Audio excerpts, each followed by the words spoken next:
এই বছরের বড়দিনটা আমাদের কাছে অনেকটাই স্পেশাল। তাই সকাল সকাল স্নান করে বাড়ির ঠাকুরকে পুজো দিয়ে নিলাম।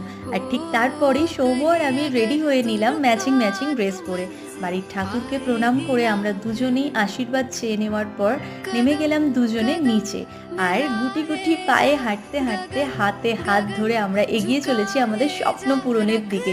এইভাবেই হাতে হাত ধরে আমরা ভবিষ্যতে আমাদের আরও অনেক অনেক স্বপ্ন পূরণ করব। আমরা চলে এসেছি আনন্দ হোন্ডা শোরুমে। পেপারসের সমস্ত কাজ কমপ্লিট করে আমরা আমাদের স্বপ্নটাকে ফাইনালি হাতে ছুঁয়ে দেখছি। তোমাদের সকলের ভালোবাসায়, গুরুজনদের আশীর্বাদে আর নিজেদের অক্লান্ত পরিশ্রম আর চেষ্টায় আমরা আমাদের স্বপ্নটা ফাইনালি আজকে পূরণ করে ফেললাম। তোমরা অবশ্যই কমেন্টে জানিও আমাদের নতুন বাইকটা কীরকম হয়েছে। আর আমার বর তো একদম রেডি আমাকে চাপিয়ে নিয়ে ঘুরু ঘুরু করতে যাওয়ার জন্য। তো এরপর আমরা কী করলাম সেটা আমরা দেবো নেক্সট পার্টে দেখার জন্য। Do subscribe my channel. By.